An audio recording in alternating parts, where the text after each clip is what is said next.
نحمده ونصلي على رسوله الكريم اما بعد فاعوذ بالله من الشيطان الرجيم بسم الله الرحمن الرحيم انا انزلناه في ليلة مباركة انا كنا منذرين فيها يفرق كل امر حكيم وعن علی رضی اللہ تعالی عنہ ان النبی صلی اللہ علیہ وسلم قال قوموا لیلہا وصوموا یومہا او کما قال علیہ الصلاۃ والسلام۔ حاضرین مجلس، شعبان کا مہینہ یہ رمضان کے مبارک مہینے کی تمہید ہے، اور اس مہینے کی 14 تاریخ گزرنے کے بعد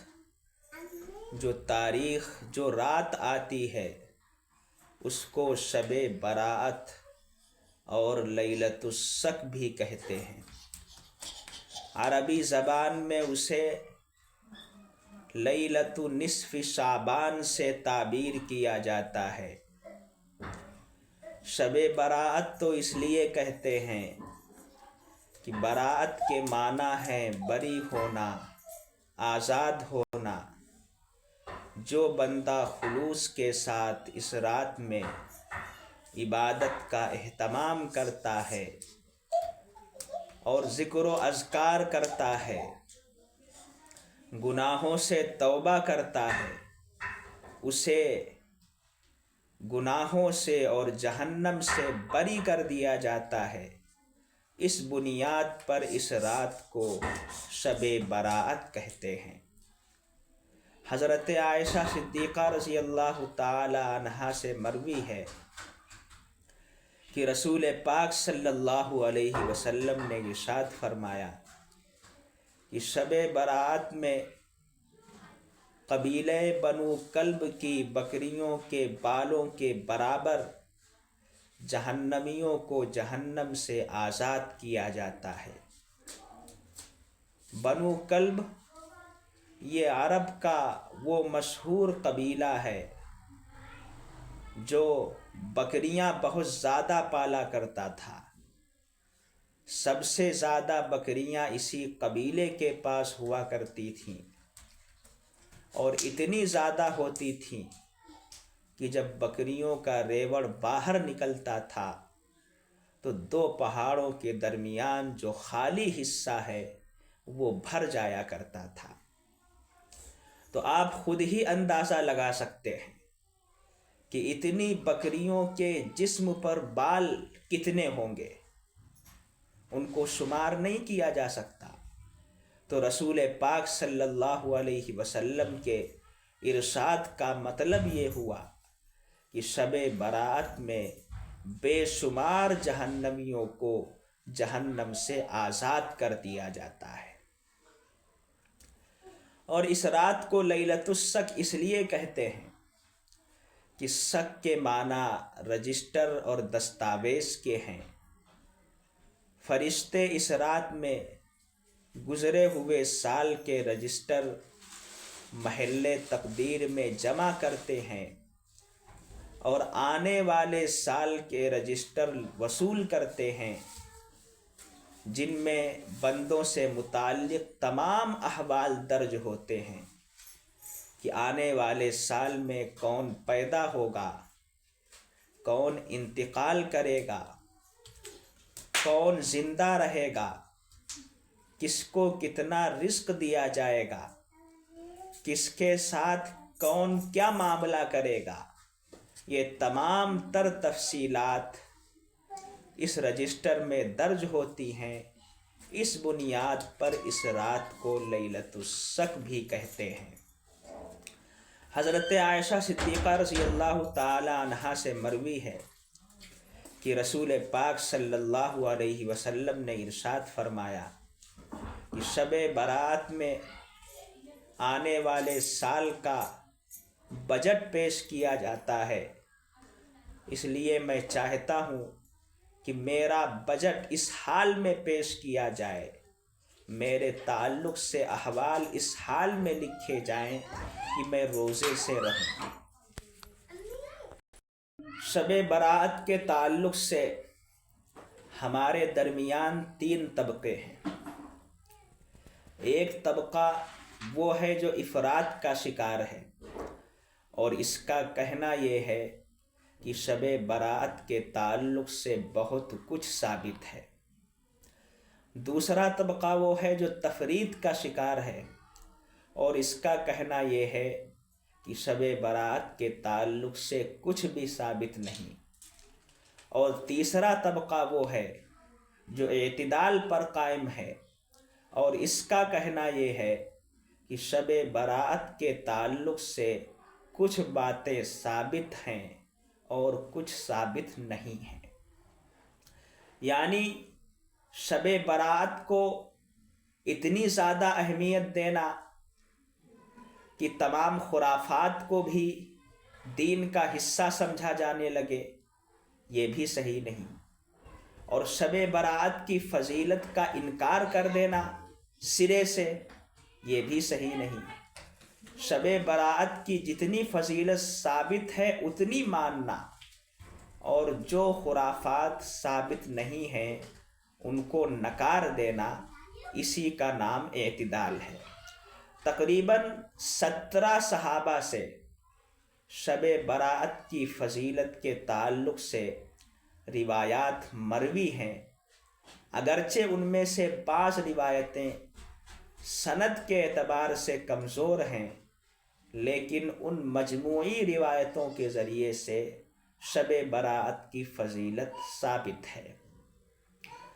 اب اتنی اہم رات ہے، فضیلت والی رات ہے، اس کا تقاضا یہ ہے کہ تنہائی کے عالم میں اللہ رب العزت والجلال کے دربار میں حاضر ہو کر اپنے تعلق کو مضبوط کیا جائے، راز و نیاز کی اس سے باتیں کی جائیں، توبہ اور استغفار کیا جائے۔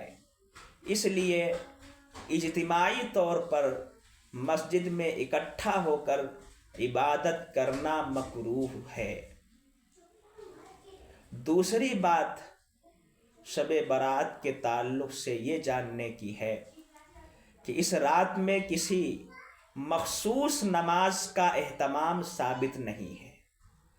بعض لوگ صلاۃ التسبیح جماعت کے ساتھ ادا کرتے ہیں، کچھ لوگ اس رات کا مخصوص وظیفہ بیان کرتے ہیں، کچھ لوگ کہتے ہیں کہ اس رات میں اتنی رکعتیں نوافل پڑھی جائیں اور ان رکعتوں میں فلاں فلاں سورتوں کا اہتمام کیا جائے۔ اس طرح کی کوئی بات بھی اس رات کے تعلق سے ثابت نہیں ہے۔ سیدھی سی بات ہے کہ اگر آپ شب برات کی فضیلت کو حاصل کرنا چاہتے ہیں تو تنہائی کے عالم میں خلوص کے ساتھ اس رات میں عبادت کا اہتمام کریں، اضافی نوافل پڑھیں، قرآن کی تلاوت کریں اور ذکر و اذکار کریں۔ جتنی دیر آپ آسانی سے عبادت کر سکتے ہیں اتنی دیر عبادت کریں، اور جب آپ کو نیند آنے لگے تو آپ جا کر سو جائیں۔ پوری رات عبادت کرنا ضروری نہیں ہے۔ پھر شب برات گزرنے کے بعد جب شعبان کی 15 تاریخ آتی ہے تو اس دن روزہ رکھنا مستحب ہے، فرض یا واجب نہیں ہے۔ اور اس روزے کا ثبوت جس حدیث شریف سے ہے وہ انتہائی درجے کی ضعیف حدیث ہے، اس لیے بعض لوگوں کا کہنا یہ ہے کہ شعبان کی 15 تاریخ کے روزے کی فضیلت کا اعتقاد رکھنا مناسب نہیں ہے، لیکن بعض حضرات فضیلت کے بھی قائل ہیں اور ان کا کہنا یہ ہے کہ شب برات گزرنے کے بعد 15 تاریخ کا روزہ عام دنوں کے روزوں سے افضل ہے۔ ہمارے معاشرے میں ایک رواج چل پڑا ہے، شب برات میں وہ جلسوں کا انعقاد کرتے ہیں اور اسی طرح دینی مجلسیں منعقد کرتے ہیں۔ اگرچہ یہ چیزیں بھی باعث ثواب ہیں، لیکن شب برات کا تو ایک ایک لمحہ قیمتی ہے، لہٰذا یہ ہمارا وقت اللہ کی عبادت کے علاوہ کسی اور چیز میں گزرنا نہیں چاہیے۔ اگر جلسے ہی کرنے ہیں تو پھر شب برات سے پہلے کریں، تاکہ لوگوں کو اس رات کے تعلق سے کچھ جانکاری حاصل ہو اور شب برات آنے پر صحیح معنی میں وہ اس رات سے فائدہ اٹھا سکے۔ اسی طرح آتش بازی کا سلسلہ بھی چل پڑا ہے، لوگ پٹاخے چھڑاتے ہیں، چوراہوں پر سڑکوں پر شور و غل کرتے ہیں، ادھر سے لے کر ادھر تک موٹر سائیکل پر سوار ہو کر دوڑیں لگاتے ہیں۔ تو یہ سب خرافات شب برات میں عبادت کا حصہ نہیں ہے۔ اسی طرح بعض لوگ دعوتوں کا اہتمام کرتے ہیں، بریانی کی دیگیں چڑھاتے ہیں، چائے کا انتظام کرتے ہیں، اور نتیجہ یہ ہوتا ہے کہ اتنی قیمتی اور اہم رات کھانے پینے میں گزر جاتی ہے اور اللہ کے دربار میں حاضر ہو کر اپنے گناہوں پر شرمندگی کا اظہار کرنے کی توفیق حاصل نہیں ہوتی۔ اس لیے یہ رات بخشش اور رحمت کی رات ہے، لہذا اس کا پورا اہتمام ہونا چاہیے کہ ہمارا سارا وقت اللہ تعالیٰ کی عبادت میں مصروف ہو۔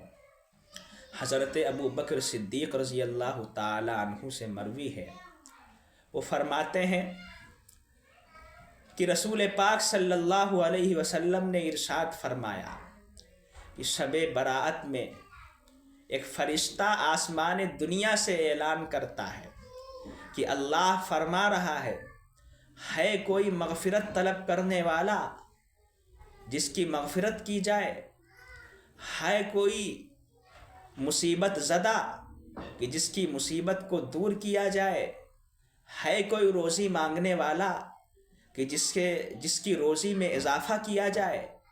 تو یہ اعلان اس رات میں ہوتا ہے اور ہم ادھر ادھر کی خرافات میں مبتلا ہو کر اس قیمتی وقت کو گوا دیتے ہیں۔ اسی طریقے سے بعض لوگوں کے ذہنوں میں یہ بات رہتی ہے کہ شب برات میں قبرستان جانا سنت ہے۔ اس سلسلے میں یہ بات ذہن نشین رکھنی چاہیے کہ قبرستان جانے کے تعلق سے جو روایت ہے وہ ضعیف روایت ہے، اور پھر اس روایت میں صرف ایک مرتبہ زندگی میں قبرستان جانے کا تذکرہ ہے، اس کے بعد کبھی آپ علیہ السلام کا قبرستان جانا شب برات کے موقع پر ثابت نہیں ہے۔ اور آپ کے بعد صحابہ کا زمانہ آیا، صحابہ کے بعد تابعین، تبع تابعین کا، ائمہ مجتہدین کا زمانہ آیا، کسی سے بھی قبرستان جانے کی روایت ثابت نہیں ہے۔ اس لیے اس کو سنت سمجھنا اور ہر سال قبرستان جانے کا اہتمام کرنا، اور وہ بھی شور و غل کے ساتھ، 2-2 4-4 کی تعداد میں موٹر سائیکل پر سوار ہو کر جانا اور ہنگامہ کر کے واپس آ جانا، یہ اسلامی طریقہ نہیں ہے۔ اگر آپ سمجھتے ہیں کہ واقعی قبرستان جانا سنت ہے تو آپ تنہائی کے عالم میں خاموشی کے ساتھ قبرستان تشریف لے جائیں اور ایصال ثواب کے بعد وہاں سے واپس تشریف لے آئیں۔ اور اگر آپ زندگی میں ایک مرتبہ چلے گئے تو اس سے یہ سنت ادا ہو گئی۔ اب ہر سال جانے کا اہتمام کرنا اور اس سے روکنے والوں کو غلط سلط کہنا اور شور و ہنگامہ کرنا، ٹولیاں بنا کر جانا، یہ ساری چیزیں اسلام کا حصہ نہیں ہیں۔ اسی طریقے سے ہمارے معاشرے میں ایک بدعت رائج ہو گئی ہے، حلوے کی، شب برات میں کچھ لوگ حلوہ تیار کرتے ہیں اور خاص قسم کا پکوان بناتے ہیں اور اس کو ایک تہوار کی حیثیت دیتے ہیں۔ اگرچہ ان کی نیت تہوار کی نہ ہو، لیکن جو صورت اختیار کی جاتی ہے، جو طریقہ اپنایا جاتا ہے، وہ تہوار کا ہی طریقہ نظر آتا ہے اور اس کو دین کا حصہ بھی سمجھا جاتا ہے۔ اور دین میں کوئی ایسی چیز داخل کر دینا جس کا تعلق دین سے نہ ہو، یہ گمراہی کی بات ہے، بدعت ضلالہ ہے، اس لیے اس سے بچنا چاہیے۔ لیکن جب لوگوں کو منع کیا جاتا ہے تو وہ کہتے ہیں کہ یہ کوئی حلوہ پکانا اور کھانا حرام تھوڑی نہ ہے۔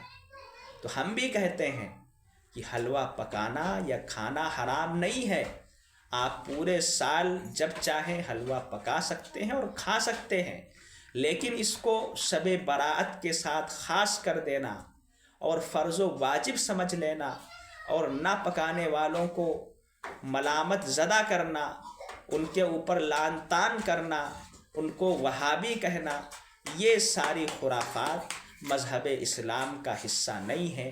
اللہ تعالی ہم سب کو سمجھنے اور سمجھ کر دین پر چلنے اور عمل کرنے کی توفیق عطا فرمائے۔ وآخر دعوانا ان الحمد للہ رب العالمین۔